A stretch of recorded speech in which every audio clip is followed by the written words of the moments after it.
Hello, welcome to the Horror Ghouls, your podcast for all things horror reviewy and nonsensical and creepy. That's what we do here. My name is Megan, I'm T. and welcome. We're happy you are joining us once again. Hopefully, you enjoyed our last episode where we talked about Dinosaur Hotel and Trap. I hope that, that really encouraged you to come back again. Yeah, absolutely. Today, I actually forgot. This is very silly of me. I forgot to put the details about my movie in today. That's a Oh, fun thing that I did. oh. So, we're going to be talking about Dead Silence. It came out in sometime in the 2000s. I believe it was 2008. I'm actually about to pull it up right now because that was very silly of me. Like, I usually have it, and this time I'm like, I don't know. So, it came out in 2007. Okay. I cannot believe that I left all that out. This was directed by James Wan, who we love. This actually starred Ryan Quanten, who was one of the supporting characters in, oh my God, that vampire show, True Blood. Oh, okay. And it's the only ti other time I've ever seen him aside from True Blood. So there's a little, And it's there's funny because I recognize his face, but I wouldn't have known where he was from.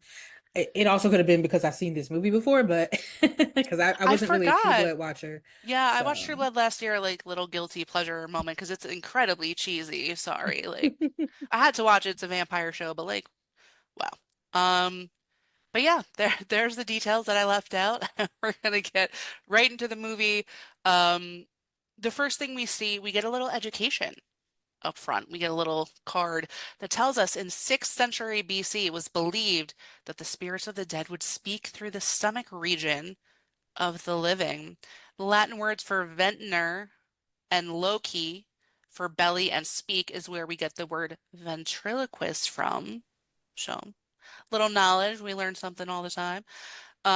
We immediately meet our main character, Jamie, and his wife, Lisa, in their apartment. We see a shadow under their front door, and the doorbell goes off. When Jamie answers, nobody is there, but there is a large package waiting with his name written on it. So Jamie opens the package and finds a large ventriloquist doll, Billy, because we do love dolls and puppets named Billy, so that's fun for us. He's very classic looking, like he's like the very stereotypical ventriloquist dummy, like the little puppet lines and the little suit and the bow tie and like the dark kind of slicked hair. After inspecting him for a moment, Jamie's wife Lisa is like, "Oh, this reminds me of a poem from when we were kids." From a ghost story about a woman who had a bunch of dolls. And she recites part of it. The beginning goes, Beware the stare of Mary Shaw. She had no children, only dolls. At that moment, the doll's mouth just drops his mouth open, which is a little gross, but maybe he's old and his joints are weird, so whatever. Jamie goes out to pick up Chinese food. While he is gone, Lisa makes some tea and puts the doll on the bed because that's, of course, where you'd put something like that. When she turns back to face him, his head has turned and is looking right at her. She props him up on a pillow and puts a blanket over him, hoping to scare Jamie when he returns, which I feel like is a natural instinct if you yeah, get of something like course. that, right? So all of a sudden, her stereo sounds warped from the other room. She goes to investigate. The clock in there also seems to slow down, and she hears the sound of her kettle whistling, but then no sound at all. All the sound is just sucked right out of the room. There's silence as Lisa walks through the apartment and goes to remove the sheet off the dummy, but the sheet comes off and wraps around her. She gets thrown across the room and is badly injured. Throwing up blood, she frees herself from the sheet and looks behind her, only to be dragged by her legs backwards in the room she was thrown from. So that's not fun for Lisa. Jamie returns home. All appears normal, but the kettle is boiling over. He calls out for Lisa. She eventually answers and says, I'm here. He follows her voice, which slips in blood, calls out again, asking what's going on. She says she has a surprise for him. He opens the door to his bedroom, and the sheet is back on the bed, this time with a few bloodstains. He rips the sheet off and finds Lisa laying with a terrible expression on her face, and she's dead. And her tongue has been ripped out. Yes, that was exactly what her face looked like. Great job. That was a great job. Yeah, for our listeners, I just dropped my mouth open. So, I was gonna say, if you're only listening to this, you are missing out. You're missing out. So, yeah.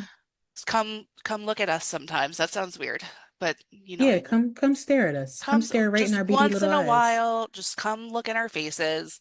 Um, and we'll be friends. So anyway, the coroner comes, removes Lisa. Jamie is at the police station with Detective Donnie Wahlberg, who I love. I was not expecting that, clearly. I love a horror movie with Donnie Wahlberg, and I love that he's always a detective. Like Yeah. he's all, or he's like in oh gosh. Why does this always happen to me? I need to start taking like memory supplements. The movie with Bruce Willis where they see dead people. Oh, Sixth Sense. Thank you. Hmm. He was in that movie like as an emaciated, like mentally ill person. But other than that, he's typically a detective. So Donnie's character, I'm not going to call him Donnie the whole time. His name is James or Jim Lipton. Um, Detective Lipton is convinced that Jamie is to blame for his wife's demise. Jamie tells him he should look into the unmarked package he received containing Billy. And Lipton's like, what does that have to do with anything? Like, you got a puppet, like, big whoop. Like, who cares? Um, and Jamie lets him know that local legend from where he's from is that the ventriloquist dummies bring death. Jamie is released since Lipton has nothing to hold him on. Jamie returns home and goes through the case Billy came in. So it looks to me that he was like ripping out the lining of the case, kind Yeah. of. Yeah, it Because was. somewhere I read that like he found a note in the case, and I was like, no, he didn't. It looked like he ripped out the lining, No, yeah, he ripped out the right? lining and underneath it said Mary Maybe Shaw Shaw and and Billy. Billy. Da da da da da da. Hey, right? And a place called Ravensfair, which surprise is where Jamie is from. Dun, dun, dun. I literally wrote dun dun dun. That's so funny. Are you reading my screen? The Um, vibes. vibes. So Jamie returns to Ravensfair. He sees the town is run down. It's mostly deserted. And he drives his beautiful car. There's a beautiful car that he has. I'm not sure what it is, but it's Yeah, I don't gorgeous. know. To this badass old manor with gargoyles, which is essentially my dream home, and knocks on the door. He is greeted by a woman, and he's not sure who she is, but she is acting very familiar. She's like, I'm so sorry for your loss. I'm happy to see you, Jamie, blah, blah, blah. Then she says that she is Ella, his stepmom. And just for a little context, she's a lot younger than his dad, like a lot, like 20, 30 years, I would say. Yep. Um, Jamie asks to see his father, Edward, and Ella lets him know that there are some things he needs to know about Edward. Apparently, he was a very confrontational character in the past, but Ella assures Jamie that that is no longer the case. In the distance, we hear Edward call for Ella, and Jamie follows his voice upstairs, very dismissive of Ella. Like she's trying to be like, Jamie, Jamie, and he's like, I don't care, away from me. He finds his dad sitting in a wheelchair with an oxygen tank, and Edward is having a little bit of trouble turning the chair to face Jamie, but luckily, Ella rushes to his side to assist. And we find out that Jamie's father had a stroke a few months prior. Um, and he kind of has had like a change of heart, I guess you would say. He tells Jamie, I know I wasn't easy to get along with in the past. I've changed. I want to have a better relationship, blah, blah, blah. He also said he will make arrangements for his wife Lisa's funeral, but Jamie declines. Jamie asks about Mary Shaw and recites the full poem.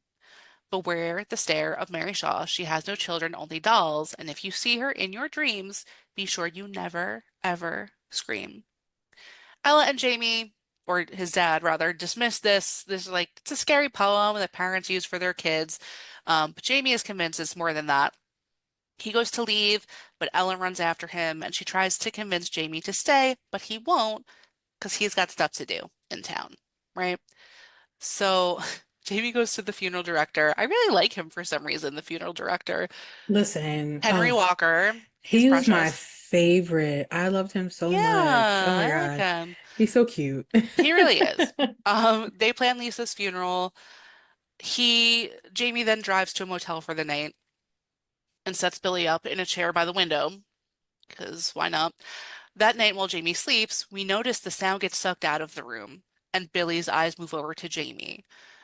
Jamie rolls over in his sleep and he hears or sees or both Billy call out to him and he wakes up. His eyes are drawn to the corner where the terrifying Mary Shaw seems to be waiting and watching. He turns the light on and she's gone. Poof, gone. So we see Walker. I know his name is Henry, but I usually just wrote Walker in here for whatever reason.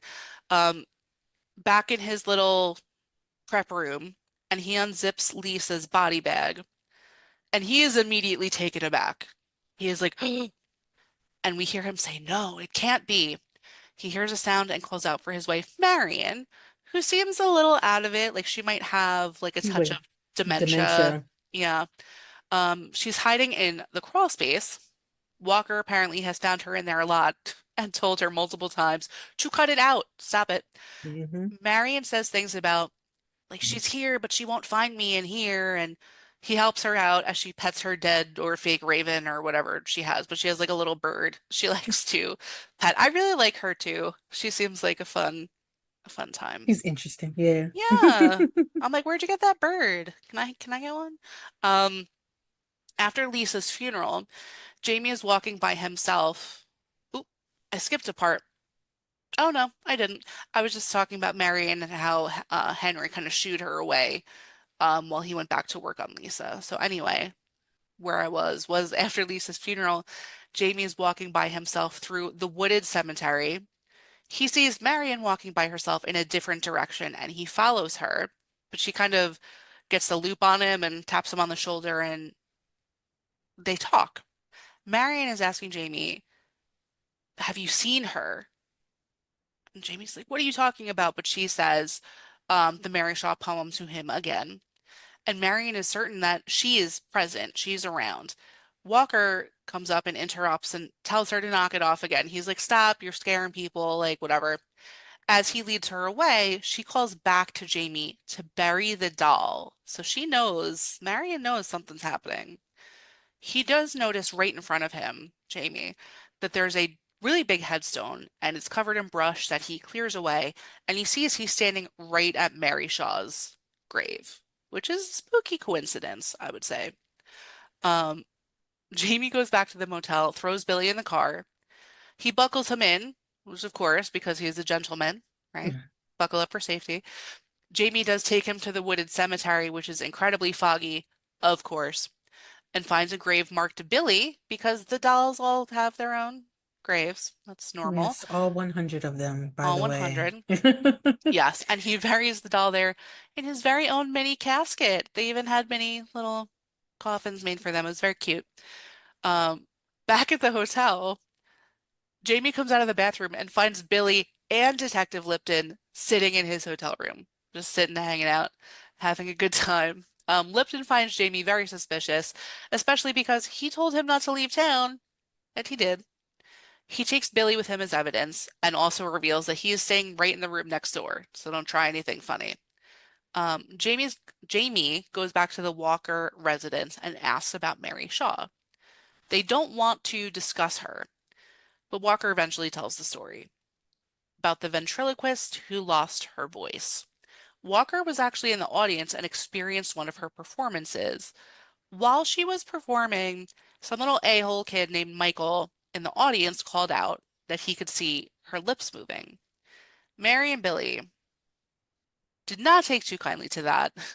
Coincidentally, a few weeks later, Michael went missing, and Walker went on to say that a few weeks later, Mary was killed, but in her will, she stated all 101. I guess Billy makes the one, right? Is that right? Um, No, no, it's all 100. And then, an extra bonus. yeah, Gotcha. Um, she wanted all of her dolls, again, aka her children, to be buried with her. She was actually then brought to his father's mortuary because it's family business and all, you know. Her final request was that she also be made into a doll, which is fine and normal. It's totally a regular that request. that makes her 101. That's the 101. There we Yeah. go. Um, this scene I really like. It's a great scene. And when I say I like it, it's creepy, but I like it because little Henry goes to spy in the basement prep room and he knocks over the table, which has her casket on it, and corpse doll Mary Shaw falls onto him on the floor. Her eyes are blackened around, and she has the puppet line thing like on her mouth. Um, and like, sure, she wants to be made into a doll, but did she specify she wanted to be an absolutely terrifying doll? Like, was that? I mean, but she was absolutely terrifying looking in life, so you I can't just, really you have to work with the material you have. She wasn't gorgeous or anything, but she looked like a walking corpse to start. she did, but I kind of would assume if you're doing the job of the mortician that you're gonna try to like zhuzh it up a little bit instead of being like, well, she looks crazy as hell, so we're just gonna do what she asked. Let me tell you something. If I'm a mortician and somebody asks me to be made like a puppet, they're going to look like the creepiest fucking puppet we've ever seen, and it's open casket, y'all. So come one, come all. I love that. I love that you're like, yeah, I'll do it, but I'm gonna do it my way. And I'm giving you the Coraline button eyes on top of Oh no. that. Oh my gosh. Um, so that's very funny. So Henry is kind of like in a corner and he's like, oh my gosh, because he sees Mary Shaw on the floor, but then all of a sudden she's moving, she's standing, and she kind of advances on him a little bit, but he doesn't scream and thus was spared because remember, she only kills those who scream in her presence per her scary poem. That's how it works. Now, I have a question Yes. because and this was something we kind of talked about before him because we both watched this movie, but I watched unrated and Megan watched the regular one. So in Yeah. this scene, you said that she basically like stood up or or I was it think the lightning and she disappeared? it was basically like she was laying on the floor, crumply and corpsey, right? Hmm. And I think then there was lightning, and when he was looking, she was just gone. But Yeah, then, like, okay. slightly to the side, she was standing up. So we didn't see her get up. We just saw that she was like crumply corpse and then standing up. Okay. I Like, just wanted to make sure it was the same thing because yeah, because in yeah. mine, We she want to definitely find the was we want to find the part that was different that we right. Yeah, because my version was 10 minutes longer and I don't know what was added to make it 10 minutes longer. So, but I'm yeah, no, I had excited the to same find thing. out. Like, we're gonna see. You're gonna find out with us, everyone. If we find anything at Yay. all. Yeah, I don't know. If we find anything at all, you're gonna be the first or third to know, I guess. Yeah. So, um, so Henry then states to Jamie that ever since Mary Shaw's death, there have been many terrible deaths in Raven's Fair, people found without their tongues and posed. He shows him pictures in like a scrapbook of sorts of the victims and how they were found. And Jamie is initially like, why'd you take these pictures? But it is his job to document these things. So it's not just like for fun, like his fun corpse scrapbook, like hooray. It was part of his job. So Jamie goes down to the old theater where Mary was said to have lived. He found books of doll designs and instructions to make the perfect doll. He finds newspaper clippings also about Michael Ashen, the little boy who went missing, but that's interesting to him because Ashen is also Jamie's last name. Dun, dun, dun. Mhm. So at the Walker residence, Walker takes Billy away because he sees Marion and Billy having a conversation of sorts. Billy's not Well, speaking. see, at this point, there's you have something missing because we went from the doll being buried and Hmm. then the detective bringing him back, but you didn't say how I sure didn't. Billy got to the I funeral home. didn't. Because I was thinking about that. I was like, wait a minute. It's missing and it's going to remain a mystery because I don't remember. I know I how don't it got there. remember. I How'd know it how. get there? So when the detective Lipton leaves out of his room, he leaves Billy in the room. And um what's his name? The main guy. Well, Jamie? I want to call him Harry. Harry? Harry the main guy? Right. Yeah. Jerry. Jamie. And I have them all written down right in front of me. Jamie snuck in the room and took the doll. And then he Right. went over to the mortuary or whatever to confront them about the doll. And he dropped Billy like right down before he started talking to him about like why did you take these pictures or whatever. It was before all that. So Well, yeah, that so that's makes how total Billy got there. sense that he got there. He didn't just walk there himself. Um, so yes, so that's how Marion came to be sitting having a conversation with Billy. And when Walker takes him away, Marion keeps saying, like, he talked to me. And he's like, okay, just pet your dead bird. Like, it's fine. So Walker brings Billy with him to the prep room and walks around looking for something. But we see here, too, that Billy's eyes move over and look at him. And that's never a good sign when Billy starts actually looking at things. Walker then hears a sound from the crawl space and thinking he upset Marion and she went back in there, he goes to apologize and drag her ass out. It's probably also full of spiders in there too, just saying. That's not like Mhm. a fun place to hide. So he goes into the crawl space and crawls around looking for Marion. And when he gets really deep in there, the crawl space door closes behind him. He makes his way back over, but cannot get it open. He hears Billy speak to him from inside the crawl space and turns around to find that Mary effing Shaw is creeping around the crawl space as well. They do this scene, I think, really well with like building tension. The music is like good because it starts where it's not just like her, it's like you see her hand kind of come Mhm. around a post and you're like, oh shit. Right. Um, there's another good scare that happens, but I encourage you to watch for yourself if you haven't already. So Yes. Walker then does get surprised by her at one point. He screams, so you know what happens. He gets his tongue ripped out immediately. Like I said, great tension in this scene. And this is one I had to pause and like take a minute to get through because it's the one that always creeped me out. Oh, really? Yeah, like people like just like in the visit where they're crawling around Oh, under the yeah. house. It's Yeah. one of those things where I'm just like, like it just I need a minute to get through it because it just like gets my anxiety going.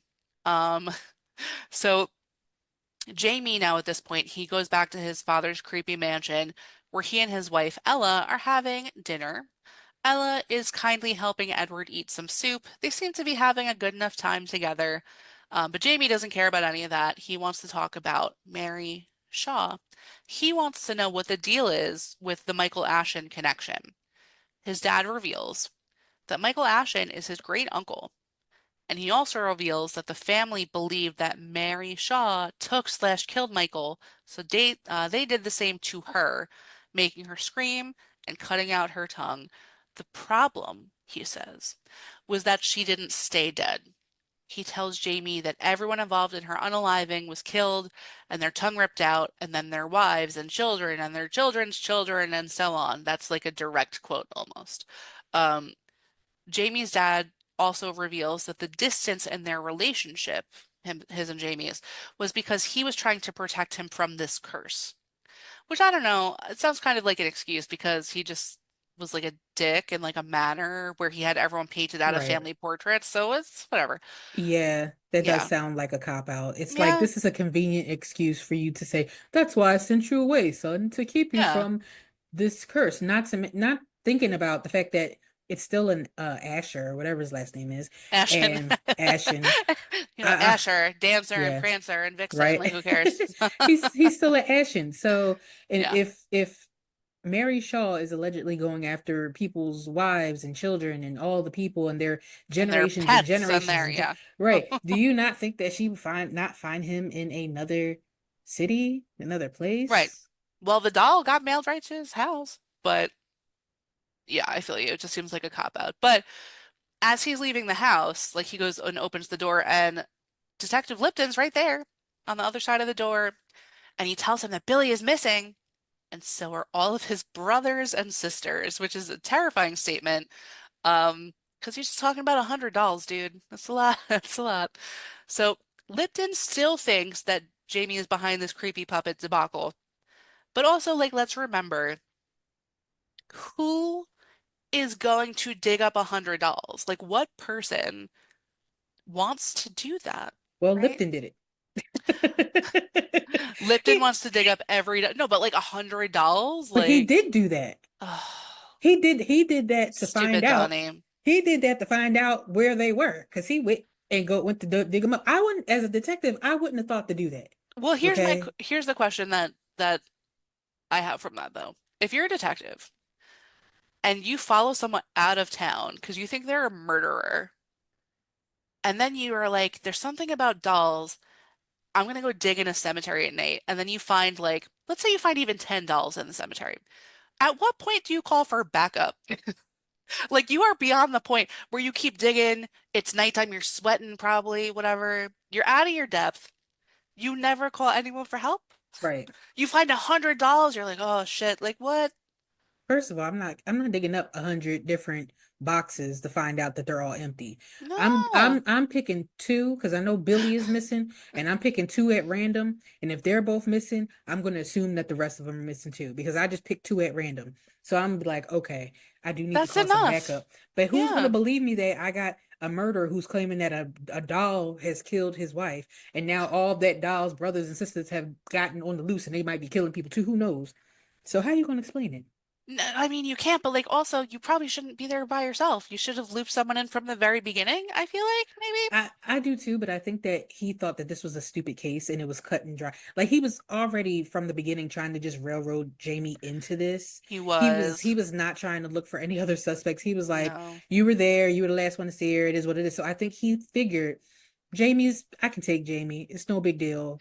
I don't have to worry about all this other stuff because he's talking about a damn doll. So You know what's whatever. funny is he also Detective Donnie is also giving like similar Detective Donnie from Saw, where it's like you could tell like his outside life is kind of falling apart, even though they never gave us that.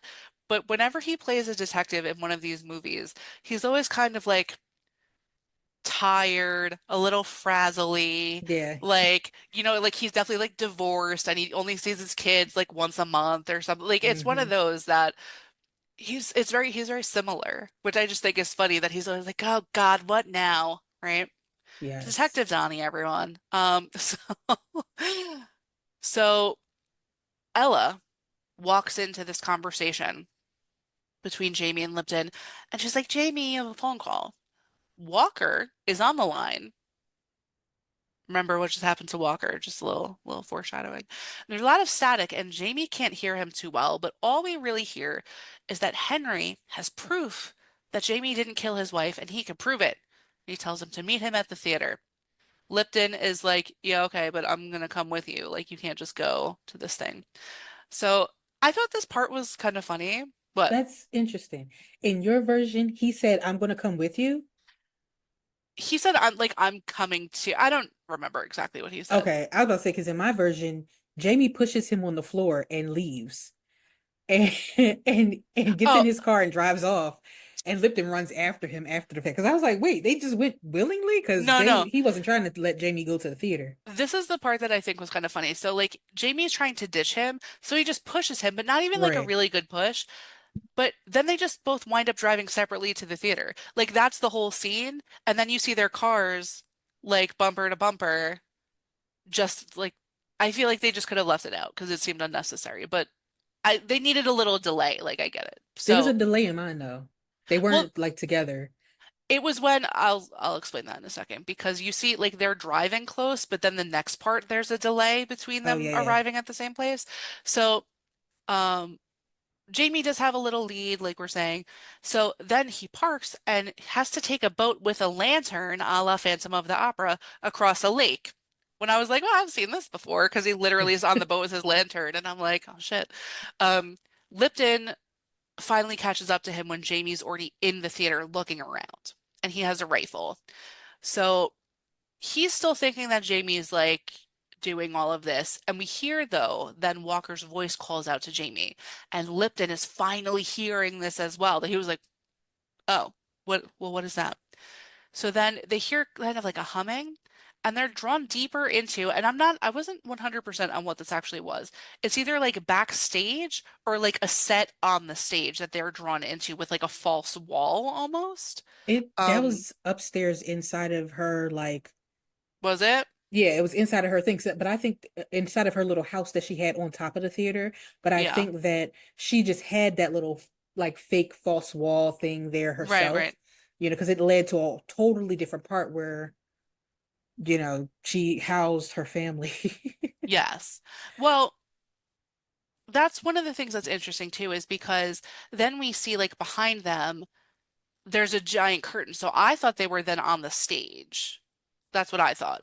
Because there's a Yeah. huge like red curtain, like the old-timey beautiful theaters that falls, and we see all the 100 dolls in their display case on, like I said, what I thought was the stage. So I think they're on the stage now. It's very unsettling to see. Billy, of course, is still missing from the case because he's very busy. He's very busy puppet, doll, whatever. Um, then we see that there's another red curtain, I think, or sheet hanging over something they believe is Billy. So they pull it off and find a partially decayed human that's been dollified, strings and all. The dolls in the case all turn their heads very slowly, one by one to the side. Like they practice this immaculately. It's really like the Rockettes level precise. Um, we hear creaking and we see there's a rocking chair on the side of the stage moving by itself. It has a clown doll sitting in it because, of course, it does. And it stops suddenly as the guys stare at it. Jamie calls out to Mary Shaw, and the clown doll starts talking and says it wants to silence everyone who silenced her. The doll goes on to say it's hard to make the perfect doll. Sometimes you have to use existing parts, revealing that the decayed boy puppet is Michael Ashen, which I just want to say, despite the fact that he's a little skeletal in places, he is very well preserved for having been dead for such a long time. 70 years. That's a long time to look as good as he looked. Um, so Jamie is still kind of searching for answers about what happened to his wife. So he's like, why Lisa? Right? Why Lisa? Why did you take Lisa? And the clown doll, this cr is so creepy too. He's like, come closer, I'll tell you. And I'm sitting watching this and I'm like, don't, it's a doll telling you to come. Like, no.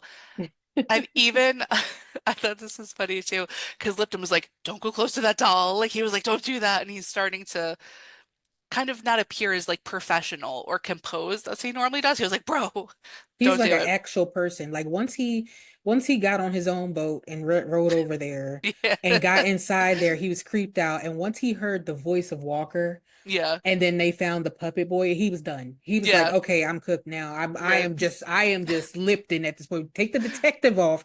Yeah. We in this together. So I need you to be on your P's and Q's and I can be on my P's and Q's. So I don't need you talking to that damn doll over there. No. He was Stay like, away please, from it. please don't. Just don't leave me here by myself. I can't imagine, like, I would be the same way. I'd be like, don't do it. But then it gets worse because the clown doll says it again. He says, come closer, and I'll whisper it to you. And I'd be like, no, no, absolutely not. So Yeah. Jamie gets right up in its freaking face, like right up. He's like, okay. And he like turns his head. And the clown doll whispers that Jamie was not the end of the Ashen bloodline. His wife Lisa was carrying his baby, and that's why Lisa had to perish. The clown then cackles disturbingly, but then we see that Mary Shaw basically has been standing behind this clown the whole time because she like grips its head, and her hands are so corpsey white that they really stand out in this black shadow. Um, never trust a ventriloquist in general. It's just my advice about that. Does she lick Jamie? Does she lick him? I think the clown did, maybe. I don't know. She sticks her tongue through the clown's head. Yeah, I'm not. Okay. I can't see. I just want to be I I'm trying can't. to find these differences, that's all. No. There are times in this movie where I just was like, like, because I don't like clowns. I feel like the tension is very like. I legit have anxiety, so sometimes it's hard for me to watch things if I really feel like Oh, anxious, you know? well, So, let me oh just my say God. about this part. So you do see that Mary Shaw is behind the clown, and her Yeah. hands are all corpsey. But Mary Shaw opens her mouth really wide, and her tongue, with all the tongues of everyone else attached, comes sliding through the back of the clown, out the clown's mouth, and it licks Jamie on the face. Did I miss that or did I black out? I honestly can't tell you which it was. I don't know if I like was just so busy like trying not to hyperventilate that I missed it completely or like if it was in yours and not mine, I'm not sure. But let's reserve judgment until the end. We'll see. Did that Yeah, take 10 minutes? That was 10 whole minutes of just like her right. tongue unrolling. It was Like nasty though because you could clearly see that it was different tongues. And like they I've were, missed it's that almost like completely. human centipede level of Ugh. attachment because it just was like Did it make that noise? I wish it No, did. no, that would have been funny. I can't even make it. That's funny. Um, oh, I have such a visual in my head right now, and I don't want it. So Lipton, though, in all this happening, he's like, "Don't scream" to Jamie, and we see that Mary then goes and is basically possessing all of her dolls one by one in an effort to attack them. Like she's using their little like doll bodies, kind of. So Lipton is firing away at them to kind of make sure she doesn't have another one to jump to. And they start a fire in the cabinet. Um, and they kind of make a break for it as the cabinet is burning. So we see then Mary Shaw like creepily floating towards them while they're running over this catwalk, which is like way up above the stage. Like if you guys aren't familiar with like old, like big theater stages, there's tons of like lights and things that require catwalks high up. So that's where they're running. Um, so it one of them breaks and Lipton plummets. Unfortunately for him, he screams as he falls, which I feel like is very hard to contain.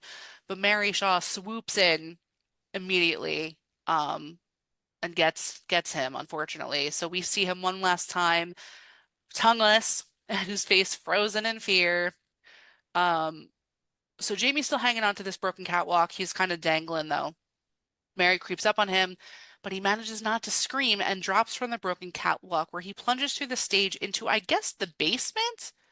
I guess, because it's full of stuff, but it's all underwater. Right. Yeah. There's all kind of old like storage things in there. Mannequins and Yeah, lots of things. mannequins. Um, and like trunks and like old stage stuff. So I don't know what happened if it flooded or whatever. So he makes it out to the actual lake again. But she And has lungs of steel because he was underwater for like a good 3 minutes. oh yeah, he is multi-talented. Good for him. So he goes back to his car. Billy is still missing. Um, and he goes back to the Walker's home and he calls for Henry, but there's no response. He does hear Marion in the basement, and he goes to her. She is sitting in the opening of the crawl space, holding Henry, who is dead and tongueless from his earlier crawl space adventure. And Jamie asks where Billy is. And Marion tells him that his dad came and took him, which is weird because his dad is in a wheelchair. How could that be true? How could that be true? That doesn't make sense. Mm-mm. So Jamie goes home to Ashen Manor and he's upstairs in a room. Suddenly all the sound is sucked out, and we know what that means. It's not a good thing. He finds Billy in like a baby bassinet. So that's Weird. funny. Like, the cute baby. And Mary Shaw comes flying out of nowhere at him. Jamie manages again not to scream and throws Billy into the fire, which gets rid of Mary. Across the room, illuminated by lightning, Jamie sees his father sitting in his wheelchair. Jamie, after all this, finally turns on a damn lamp, just stumbling around this room in the dark.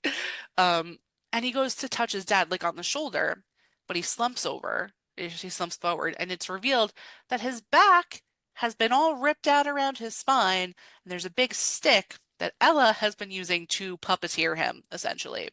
Jamie freaks out, which is a very reasonable reaction, I think, in this case. And when he turns around, Ella is there.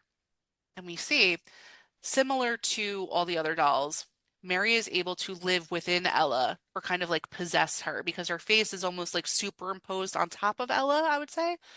Jamie then, it's too much for him. He screams and his tongue is ripped out. And the last thing we see is the last page of a scrapbook where all the victims were turned into dolls. And then the book closes. I guess this is Mary's little catalog of her revenge. She has completed her mission, and thus ends our movie. That's it. So That yeah, is it. that is 2007's Dead Silence. It's interesting. I don't think we're ever going to find the differences because I think they would be too slight. But Um, yeah, but like they added up over like 10 minutes of I stuff is know. like Like, I don't know. Like he went to the theater twice in mine. same. Okay. At the end they showed that Ella was the perfect doll. Yeah. Um, yeah, I don't know. I don't know. I mean, we had the same scenes with Marion, the same Yeah. scenes with did Harry his name is Harry, right? Lord Walker. Henry? Henry. I Harry? am I'm usually on my P's and Q's with the damn names, but I today know. today is just a day. My brain is not here. It's clocked out. Mary Shaw Oh, came rip it wait. out.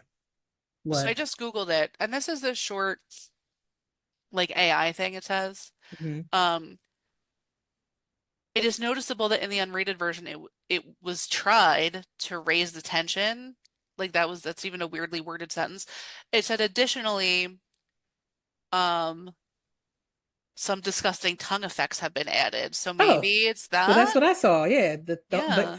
but the tongue. I mean, yeah, all of the tongues being ripped out were very, very graphic in mine. Yeah. And also, like, even when Henry took a picture of Lisa's face, and Lisa was also in the book of dead people. So I don't know if she was Yeah, in your yeah. version. Okay. Yeah, she was. But like all of them had very nasty mouths. And like I said, the only other tongue that I saw was when Mary Shaw stuck her tongue through of all the tongues Yeah. through So this that other thing I clown. just looked up said the difference is about 90 seconds worth of footage that adds only a few sequences of gore, mostly to do with a creepy tongue and some doll work, but it's 10 more minutes, not 90 seconds. Right. That's weird. Okay. Well, Maybe no one knows. Maybe we're cursed now. Maybe you're cursed for watching. I don't know. oh, I don't know thanks. how it happened. Let's take it back. We're going to take that out of the air. Nobody's cursed except for maybe James Wan. I don't know. Sorry, sorry, James Wan. I guess, yeah, I guess we'll never know. If you know the difference, but I wish I had Robert Stack's voice right now that I could be like, could you help us solve the mystery? And then we do like the unsolved mystery theme. Yeah. I'm sorry I'm not Robert Stack, everyone. Like I deeply apologize for that.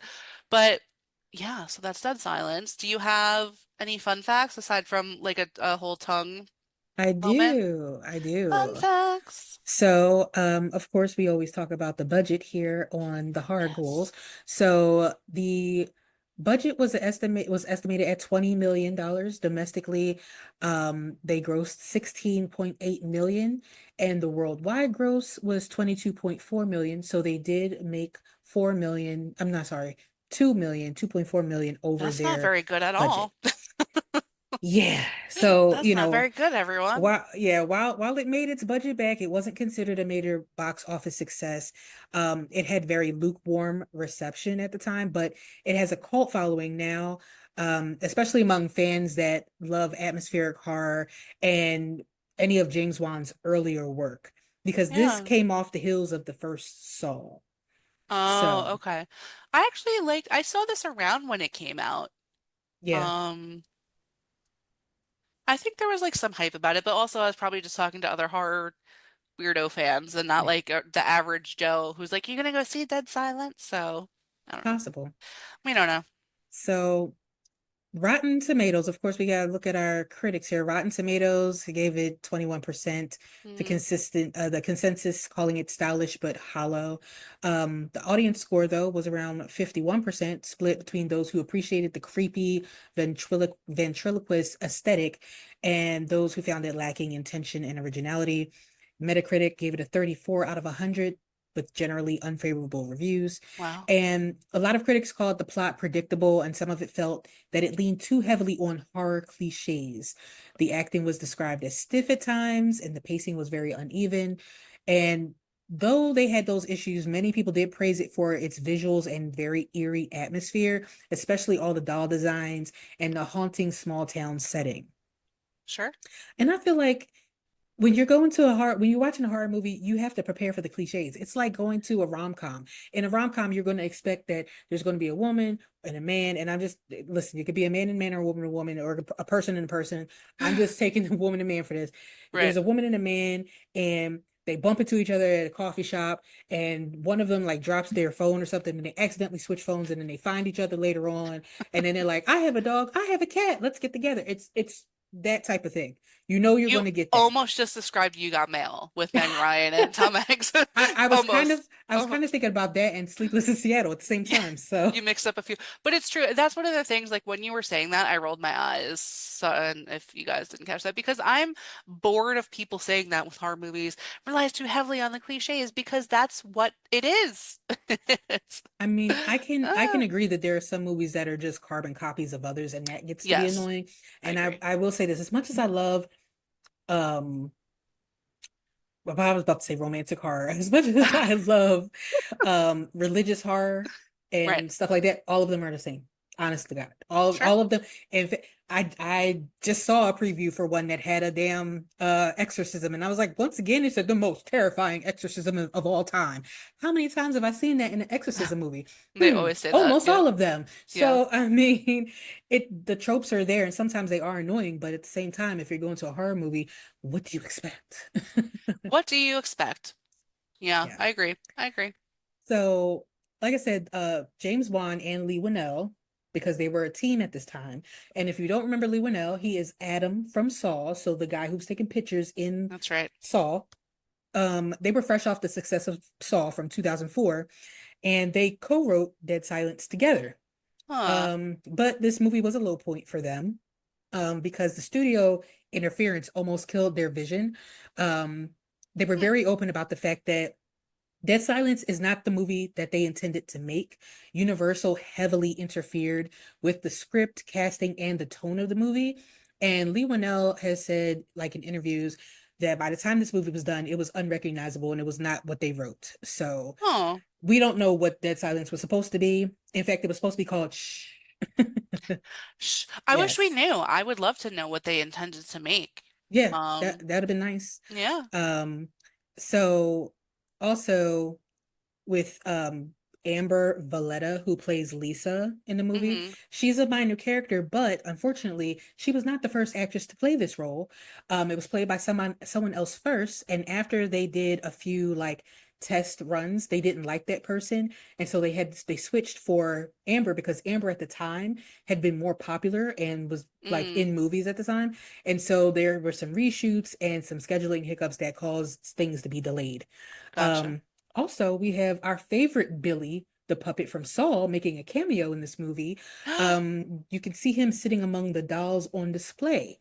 And What? I miss yes. that. So sad. Also, I think it's funny that they like we always like have said before we've made jokes about like, oh, Billy, which Billy are we talking about? But Right. the fact that it's the same two people that created the other Billy was something that escaped me until this very moment. So that's a Yeah. delightful fact. Yeah. Yes. And they said it's a small Easter egg from James Wan and Lee Winnell, who love to hide references across their films. I want to go So, back and look at that. yeah, me too, because I actually did not notice either I'd when be I so first saw happy it. to see him. Yeah. Yeah. That would have been funny. Yeah. Um, and like I said, the title was supposed to be called Shh. And they thought that was more on brand for a movie about silence and creepy ventriloquist dolls, but the studio didn't like it, and the studio changed it to Dead Silence, which they said sounded more marketable and horror friendly. Hmm. They used practical effects, and that was a very big deal for them. There was some CGI, but most of the doll work, especially with Billy, was done using practical puppetry and animatronics.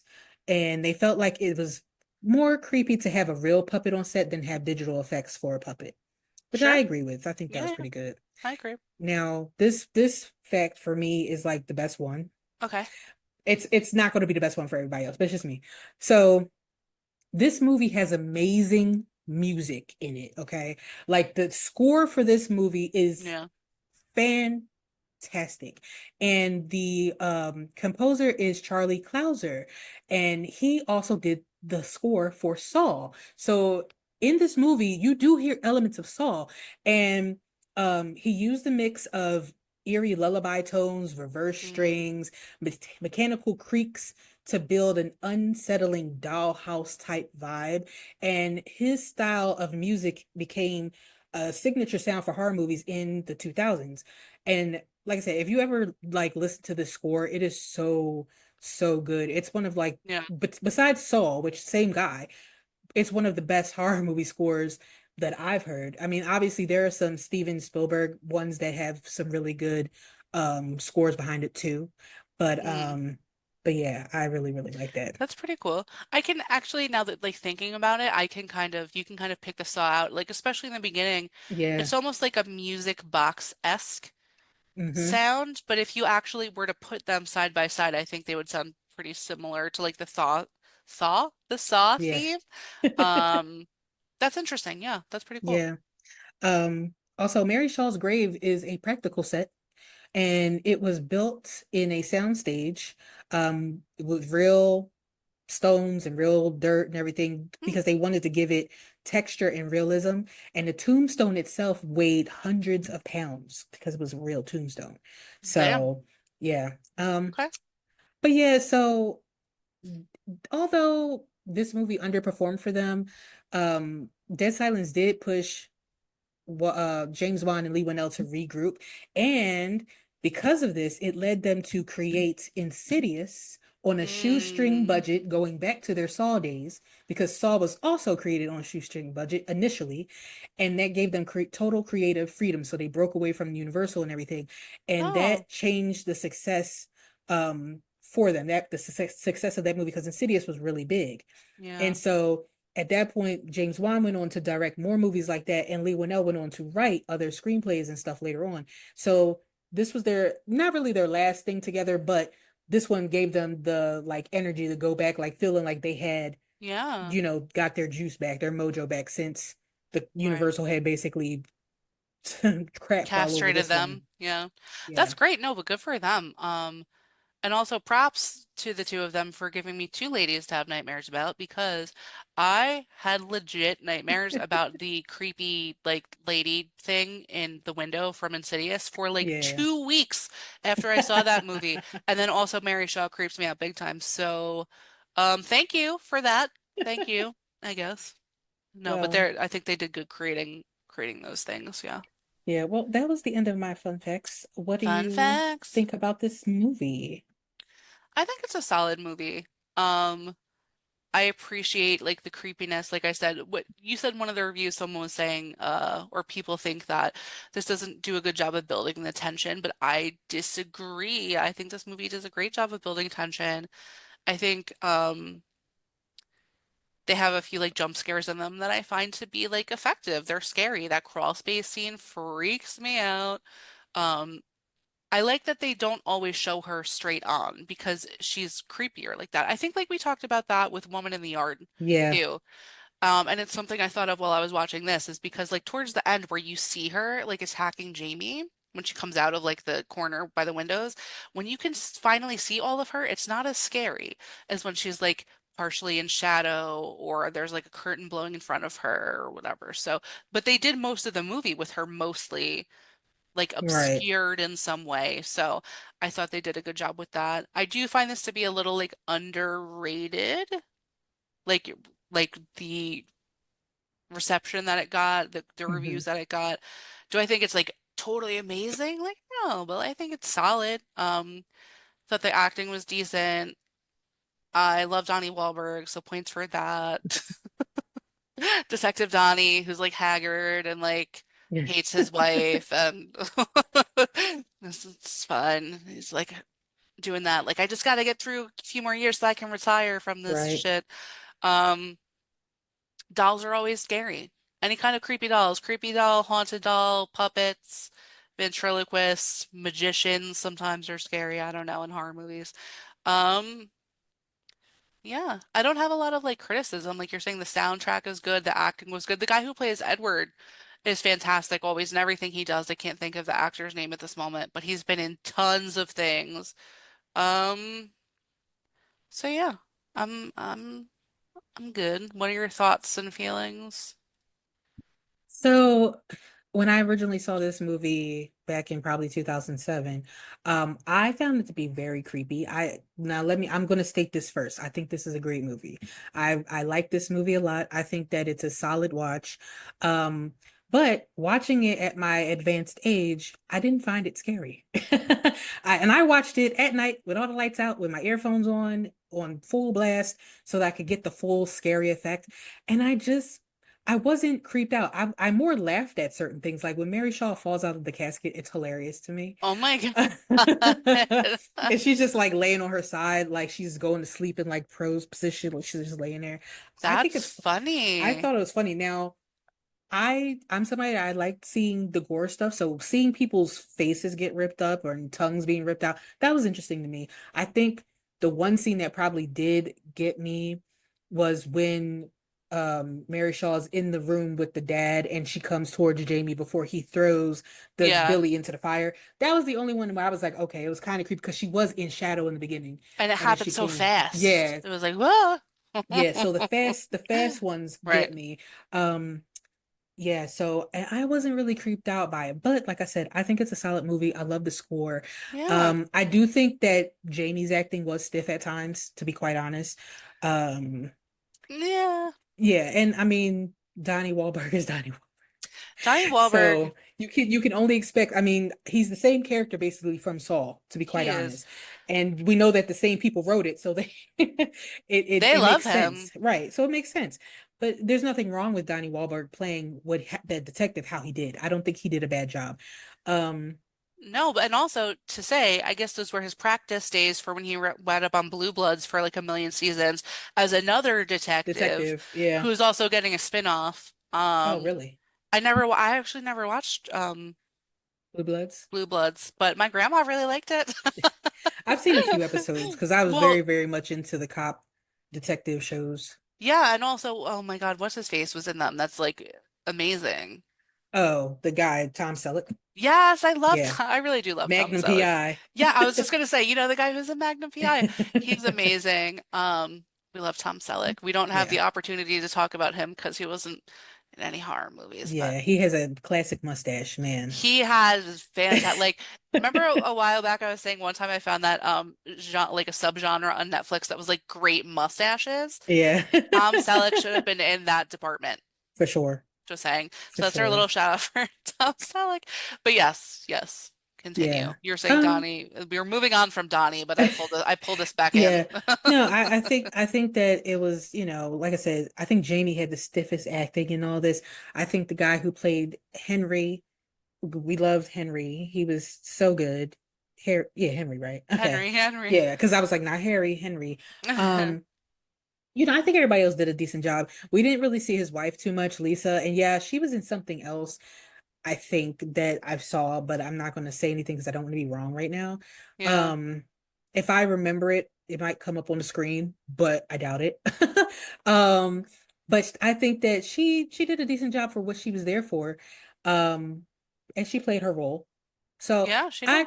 I I honestly feel like I said, it's a solid movie. I would watch it again if it came on. I wouldn't buy it because I had to purchase Ugh, it from from Amazon to watch it. I wouldn't rent it.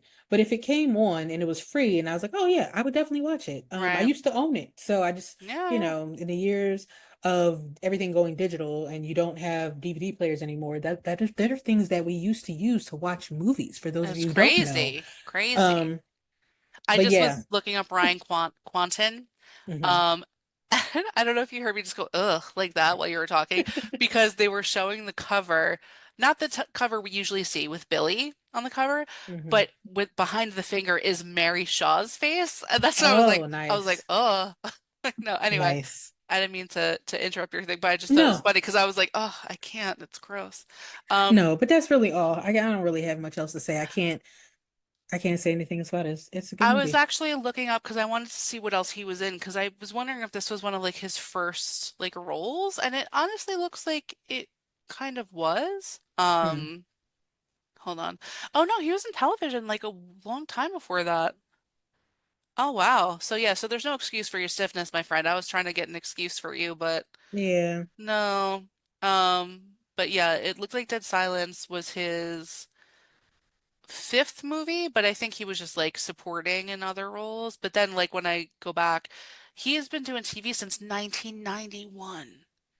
I So mean, there's a there's difference between TV acting and movie acting and stage play acting. So, yeah, but like there's a lot of credits for TV and it's like what business do you have being so stiff but if clearly he's better for TV than he is for movies. And perhaps his well, his stiffness translates different in his TV roles because he did come off to me like if you were watching like a nighttime, like how Night Court used to come on, or I love Magnum Night PI or Court. something. Yeah. You know what I'm saying? So he reminds me of an actor from like Miami Vice, Or like like something like that. the CSI, I think it was CSI Miami, which Miami, I found the ch absolute cheesiest because my favorite. his oh my God, the main guy's like line Horatio Kane, yes. He also, it was always the most cheese to me where he'd be like, I can't even think of one of the things he would say, but Oh, he'd be like, like, "Oh, we're going to figure out this case right now." He takes his glasses off or puts them on and walks yeah, away. he'd always do that. But there was a line I was thinking more of like forgetting Sarah Marshall, but it's like the line I wanted to use because she was in that show Crime Scene in the movie with Billy Baldwin. Mhm. But his, I wanted to apply his line because they were saying something about this corpse they found, and he said about like a beauty pageant, like it's going to be really hard to enter this pageant without a face. Because it was always like a two-part line, and like it was delivered in that such a way, and he'd always do something with his glasses. So I know that's not Yep. a real line that he No, said, but that sounds just like Horatio but King. it's just like, and I was just like, ugh. Also, I loved Grisham from original CSI, so like you can't. Well, I love that too. I think Did that's a I great show. did They're I ever two tell different you? shows for me. They are two different shows, but it's like I'm weird about things. But let me just tell you really quick, really quick sidebar. When I went to Vegas for my friend's wedding years ago, there's a CSI experience Hmm. in MGM, and that was the one night that had a lot to drink, and I went to the CSI experience, and I I took remember it this. so serious. I went in there, they give you a little vest, right? They're in there, and I was in there with my ex-boyfriend at the time, and they sit you in a room, and the first thing they do is they play a video of what you're about to do. And it's Grisham. It's him himself saying, "Hey, new recruit." And I was like, "Oh, God," because I used to want to be like a forensic scientist, right?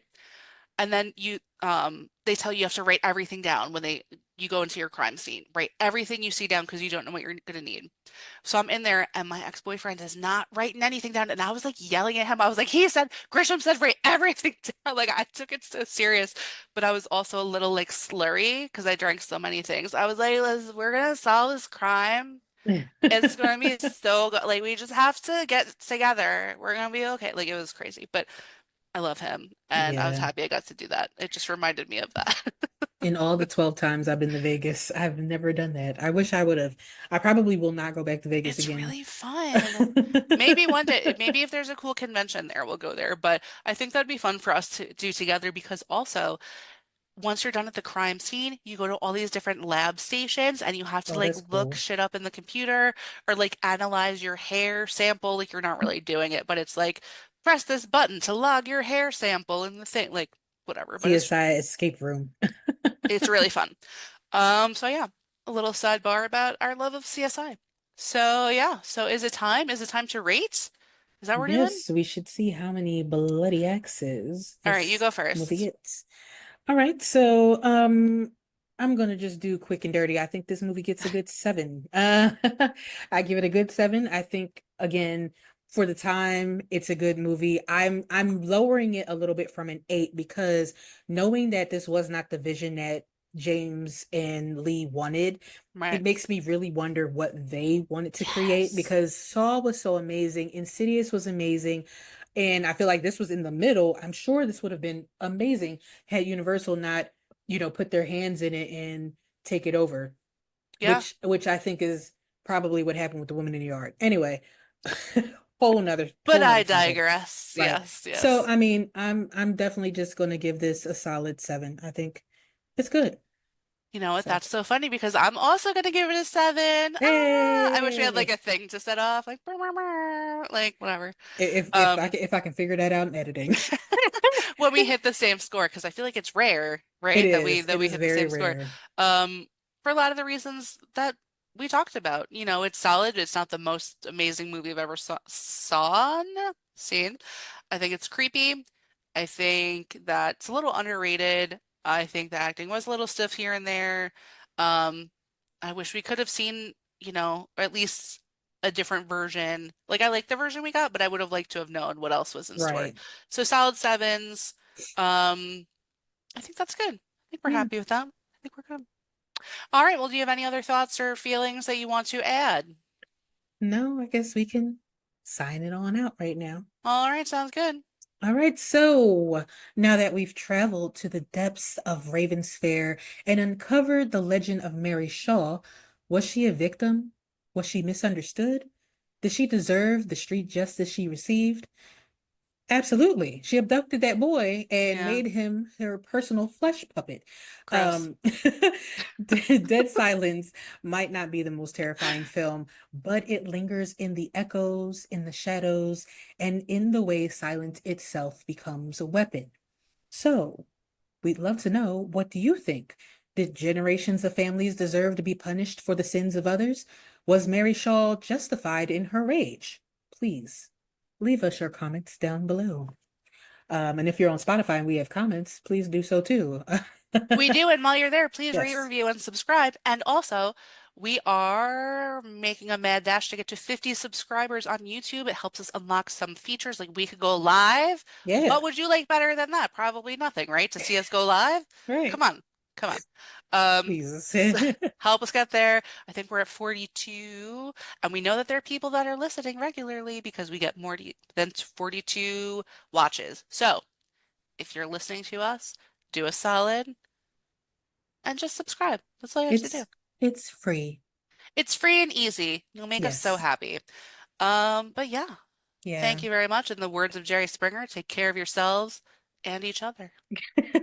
If you like your horror with a little bite and a lot of heart, make sure you subscribe, like we said, but subscribe here and follow us on Facebook and Instagram at the Horror Ghouls.